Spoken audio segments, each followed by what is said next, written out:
Aujourd'hui, c'est le grand jour. Ce matin, je me suis levée comme d'habitude quand la sonnerie a retenti. J'ai fait une toilette rapide au lavabo. J'ai enfilé mon uniforme et je suis descendue prendre mon petit déjeuner à la cantine. Ça fait 6 mois que je suis ici. 6 mois que je n'ai pas mis les pieds dehors. Mais aujourd'hui, je vais être enfin libre. J'ai été reconnue coupable d'avoir tiré sur un de mes voisins, lui causant une blessure légère à l'épaule. Je suis sûre que vous vous demandez comment ça ici. Eh bien, je vais vous le dire. Au début, vous criez, vous pleurez, vous êtes agressif avec tout le monde. Et vous pensez que vous vous y ferez jamais. Et puis on vous enferme 1 ou 2 jours en cellule d'isolement et là vous vous calmez. C'est horrible tellement le temps vous paraît long. Alors vous vous transformez en une espèce de coquille vide. Vous ne réagissez plus. Vous n'êtes qu'un corps qui a perdu son âme. Chaque geste est automatique. Vous vous levez, vous vous lavez vite fait, vous vous habillez, vous allez manger, vous faites la promenade. On vous rappelle pour aller manger et on vous renferme dans votre cellule. Vous essayez de dormir mais vous n'y parvenez pas. Et tous les jours c'est la même chose. En prison, vous avez quelques connaissances, mais jamais de vrais amis. Cependant, il peut arriver que vous ayez une amitié forte. Quelqu'un qui vous comprendra mieux que les autres. Quelqu'un de vrai qui sortira du lot. Ça a été le cas pour moi. C'était Carla, ma compagne de cellule. Tout ce que je sais d'elle, c'est qu'elle a pris 20 ans pour avoir tué son mari qui la battait elle et ses enfants. Vous aurez aussi des ennemis qui vous en veulent sans aucune raison apparente. Alors là, c'est la débrouille pour se sortir des mauvais coups. Bref, en prison, vous ne faites qu'exister en attendant votre libération. Et pour moi, c'est aujourd'hui. Je sais que je devrais être contente, mais en fait, je ne ressens rien de particulier. Pour moi, c'est un jour comme les autres. C'est ma sœur jumelle Shanna qui va venir me chercher.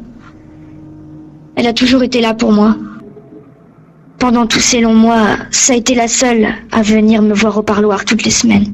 Sans elle, je n'aurais jamais eu de nouvelles de ma famille. Grand-père Tom ne voulait plus me parler. Il avait interdit à toutes mes autres sœurs d'aller me voir. Et il avait envoyé Dassan en centre de réinsertion.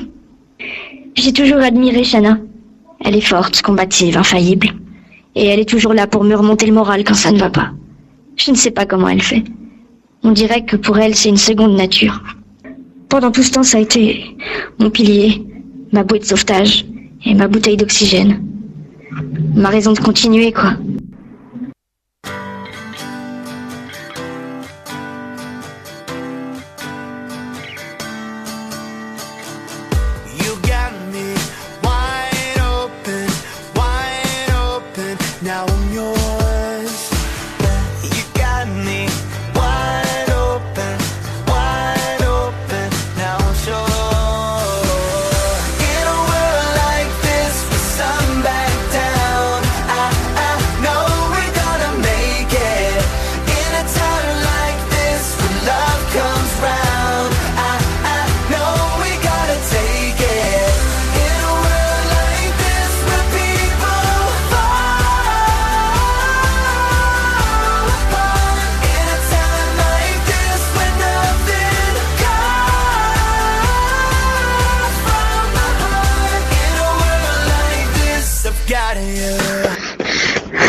Allez, Seth!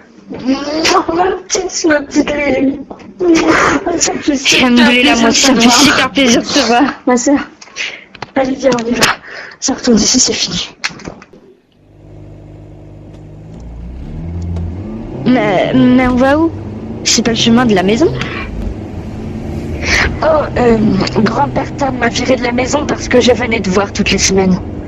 Alors maintenant, j'habite dans un vieux studio mythe à Wisteria Walk. Oh, je suis désolée, Nini. Oh, je t'inquiète pas pour ça. Le point positif, c'est que je suis plus près du métro maintenant. C'est cool.